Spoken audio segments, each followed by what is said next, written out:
Hey guys, praise the lord. आपका स्वागत है एक नए वीडियो में। आज मैं आपके लिए लेकर आई हूँ एक 1 ईयर बाइबल रीडिंग कैलेंडर। अगर आप अपनी बाइबल को रोज़ नहीं पढ़ पाते हैं और आप कभी भी अपनी बाइबल कंप्लीट नहीं कर पाए हैं तो ये वीडियो आपके लिए है। इसमें ओल्ड टेस्टमेंट और न्यू टेस्टमेंट के सभी चैप्टर्स को इस तरह से लिया गया है कि आप 1 ईयर में अपनी पूरी बाइबल कंप्लीट कर पाएंगे। ये ऑडियो फॉर्मेट है, इसके साथ आप अपनी बाइबल को ओपन करके रीड कर सकते हैं। डे 1 से लेकर डे 365 तक के सभी चैप्टर्स मैं आपके लिए लेकर आई हूँ। डे 365 पर आप अपनी पूरी बाइबल कंप्लीट कर पाएंगे, इसलिए आप इसके द्वारा आशीषित हों। और अगर आपको ये वीडियो पसंद आती है तो आप अपने फैमिली और फ्रेंड्स से शेयर करें, और अगर आप चाहें तो आप सब्सक्राइब, लाइक और कमेंट भी कर सकते हैं। So praise the Lord, shalom to everyone. Let's get started. Day 76, chapter number 29। Moab देश में परमेश्वर की वाचा। इजराइलियों से जो वाचा बांधने की आज्ञा यहोवा ने मूसा को मोआब के देश में दी, उसके ये ही वचन हैं। और जो वाचा उसने उनसे होरेब पहाड़ पर बांधी थी, यह उससे अलग है। फिर मूसा ने सब इजराइलियों को बुलाकर कहा, जो कुछ यहोवा ने मिस्र देश में तुम्हारे देखते फिरौन और उसके सब कर्मचारियों और उसके सारे देश से किया, वह तुमने देखा है। वे बड़ी बड़ी परीक्षाएं और चिन्ह और बड़े बड़े चमत्कार तेरी आंखों के सामने हुए, परंतु यहोवा ने आज तक तुमको ना तो समझने की बुद्धि और न देखने की आंखें और न सुनने के कान दिए हैं। मैं तो तुमको जंगल में 40 वर्ष लिए फिरा, और ना तुम्हारे तन पर वस्त्र पुराने हुए और ना तेरी जूतियां तेरे पैरों में पुरानी हुई। रोटी जो तुम नहीं खाने पाए और दाखमधु और मदिरा जो तुम नहीं पीने पाए, वह इसलिए हुआ कि तुम जानो कि मैं यहोवा तुम्हारा परमेश्वर हूँ। और जब तुम इस स्थान पर आए, तब हेशबोन का राजा सीहोन और बाशान का राजा ओग, ये दोनों युद्ध के लिए हमारा सामना करने को निकल आए, और हमने उनको जीतकर उनका देश ले लिया, और रूबेनियों और गादियों और मनश्शे के आधे गोत्र के लोगों को निज भाग करके दे दिया। इसलिए इस वाचा की बातों का पालन करो, ताकि जो कुछ करो वह सफल हो। आज क्या वृद्ध लोग, क्या सरदार, तुम्हारे मुख्य मुख्य पुरुष, क्या गोत्र गोत्र के तुम सब इजरायली पुरुष, क्या तुम्हारे बाल बच्चे और स्त्रियां, क्या लकड़हारे, क्या पन भरे, क्या तेरी छावनी में रहने वाले परदेशी, तुम सब के सब अपने परमेश्वर यहोवा के सामने इसलिए खड़े हुए हो कि जो वाचा तेरा परमेश्वर यहोवा आज तुझसे बांधता है और जो शपथ वह आज तुझको खिलाता है, उसमें तू साझी हो जाए। इसलिए कि उस वचन के अनुसार जो उसने तुझको दिया और उस शपथ के अनुसार जो उसने अब्राहम, इसहाक और याकूब तेरे पूर्वजों से खाई थी, वह आज तुझको अपनी प्रजा ठहराए और आप तेरा परमेश्वर ठहरे।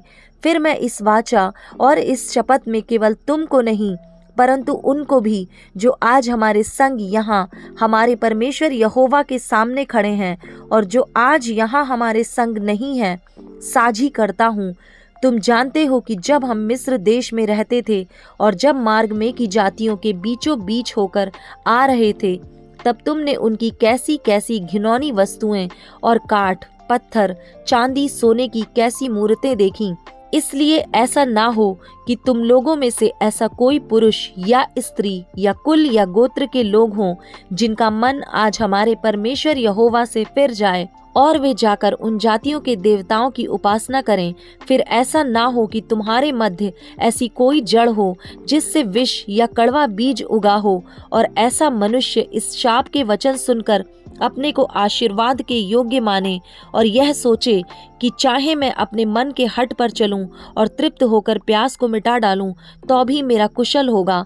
यहोवा उसका पाप क्षमा नहीं करेगा, वरन यहोवा के कोप और जलन का धुआं उसको छा लेगा, और जितने शाप इस पुस्तक में लिखे हैं वे सब उस पर आ पड़ेंगे, और यहोवा उसका नाम धरती पर से मिटा देगा। और व्यवस्था की इस पुस्तक में जिस वाचा की चर्चा है, उसके सब शापों के अनुसार यहोवा उसको इज़राइल के सब गोत्रों में से हानि के लिए अलग करेगा।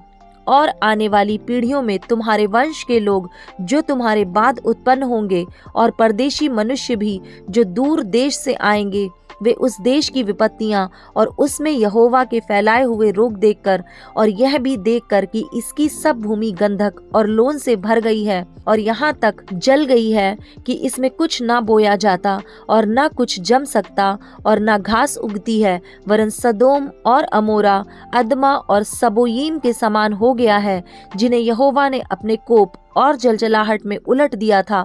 और सब जातियों के लोग पूछेंगे, यहोवा ने इस देश में ऐसा क्यों किया और इस बड़े कोप के भड़कने का क्या कारण है? तब लोग यह उत्तर देंगे, उनके पूर्वजों के परमेश्वर यहोवा ने जो वाचा उनके साथ मिस्र देश से निकलने के समय बांधी थी, उसको उन्होंने तोड़ा है और पराये देवताओं की उपासना की है, जिन्हें वे पहले नहीं जानते थे और यहोवा ने उनको नहीं दिया था। इसलिए यहोवा का कोप इस देश पर भड़क उठा है कि पुस्तक में लिखे हुए सब शाप इस पर आ पड़ें। और यहोवा के कोप और जलजलाहट और बड़ा ही क्रोध करके उन्हें उनके देश में से उखाड़कर दूसरे देश में फेंक दिया, जैसा कि आज प्रकट है। गुप्त बातें हमारे परमेश्वर यहोवा के वश में हैं, परंतु जो प्रकट की गई हैं वे सदा के लिए हमारे और हमारे वंश के वश में रहेंगी, इसलिए कि इस व्यवस्था की सब बातें पूरी की जाएं। चैप्टर नंबर 30, आशीष और पुनर्स्थापना की शर्तें। फिर जब आशीष और शाप की ये सब बातें जो मैंने तुझको कह सुनाई हैं तुझ पर घटें और तू उन सब जातियों के मध्य में रहकर जहाँ तेरा परमेश्वर यहोवा तुझको बरबस पहुँचाएगा, इन बातों को स्मरण करे और अपनी संतान सहित अपने सारे मन और सारे प्राण से अपने परमेश्वर यहोवा की ओर फिरकर उसके पास लौट आए और इन सब आज्ञाओं के अनुसार जो मैं आज तुझे सुनाता हूँ उसकी बातें माने, तब तेरा परमेश्वर यहोवा तुझको बंधुआई से लौटा ले आएगा और तुझ पर दया करके उन सब देशों के लोगों में जिनके मध्य में वह तुझको तितर बितर कर देगा फिर इकट्ठा करेगा। चाहे धरती के छोर तक तेरा बरबस पहुंचाया जाना हो, तो भी तेरा परमेश्वर यहोवा तुझको वहां से ले आकर इकट्ठा करेगा और तेरा परमेश्वर यहोवा तुझे उसी देश में पहुंचाएगा जिसके तेरे पुरखा अधिकारी हुए थे, और तू फिर उसका अधिकारी होगा और वह तेरी भलाई करेगा और तुझको तेरे पुरखाओं से भी गिनती में अधिक बढ़ाएगा।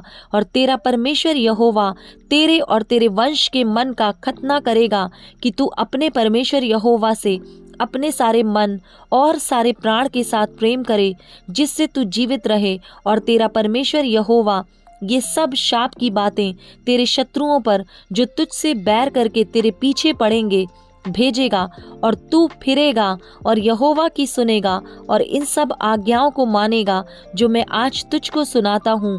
और यहोवा तेरी भलाई के लिए तेरे सब कामों में और तेरी संतान और पशुओं के बच्चों और भूमि की उपज में तेरी बढ़ती करेगा, क्योंकि यहोवा फिर तेरे ऊपर भलाई के लिए वैसा ही आनंद करेगा जैसा उसने तेरे पूर्वजों के ऊपर किया था, क्योंकि तू अपने परमेश्वर यहोवा की सुनकर उसकी आज्ञाओं और विधियों को जो इस व्यवस्था की पुस्तक में लिखी हैं माना करेगा और अपने परमेश्वर यहोवा की ओर अपने सारे मन और सारे प्राण से मन फिराएगा। देखो, यह जो आज्ञा मैं आज तुझे सुनाता हूँ वह ना तो तेरे लिए अनोखी और न दूर है, और ना तो यह आकाश में है कि तू कहे, कौन हमारे लिए आकाश में चढ़कर उसे हमारे पास ले आए और हमको सुनाए कि हम उसे माने। और ना यह समुद्र पार है कि तू कहे, कौन हमारे लिए समुद्र पार जाए और उसे हमारे पास ले आए और हमको सुनाए कि हम उसे माने। परंतु यह वचन तेरे बहुत निकट वरन तेरे मुंह और मन ही में है, ताकि तू इस पर चले। सुन, आज मैंने तुझको जीवन और मरण, हानि और लाभ दिखाया है, क्योंकि मैं आज तुझे आज्ञा देता हूँ कि अपने परमेश्वर यहोवा से प्रेम करना और उसके मार्गों पर चलना और उसकी आज्ञाओं, विधियों और नियमों को मानना, जिससे तू जीवित रहे और बढ़ता जाए, और तेरा परमेश्वर यहोवा उस देश में जिसका अधिकारी होने को तू जा रहा है तुझे आशीष दे।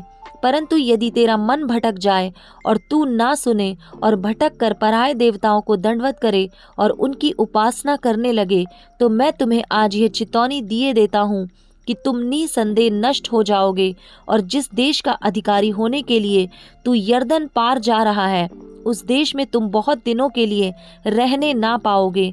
मैं आज आकाश और पृथ्वी दोनों को तुम्हारे सामने इस बात की साक्षी बनाता हूँ कि मैंने जीवन और मरण, आशीष और शाप को तुम्हारे आगे रखा है। इसलिए तू जीवन ही को अपना ले कि तू और तेरा वंश दोनों जीवित रहें।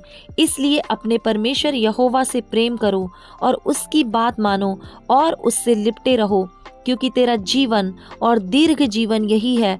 और ऐसा करने से जिस देश को यहोवा ने अब्राहम, इसहाक और याकूब तेरे पूर्वजों को देने की शपथ खाई थी, उस देश में तू बसा रहेगा। Mark chapter 16। यीशु का पुनरुत्थान। जब सबत का दिन बीत गया तो मरियम मगदलीनी और याकूब की माता मरियम और सलोमी ने सुगंधित वस्तुएं मोल लीं कि आकर उस पर मलें। सप्ताह के पहले दिन बड़े भोर, जब सूरज निकला ही था, वे कब्र पर आईं और आपस में कहती थीं, हमारे लिए कब्र के द्वार पर से पत्थर कौन लुढ़काएगा। जब उन्होंने आंख उठाई तो देखा कि पत्थर लुढ़का हुआ है, वह बहुत ही बड़ा था। कब्र के भीतर जाकर उन्होंने एक जवान को श्वेत वस्त्र पहने हुए दाहिनी ओर बैठे देखा और बहुत चकित हुईं।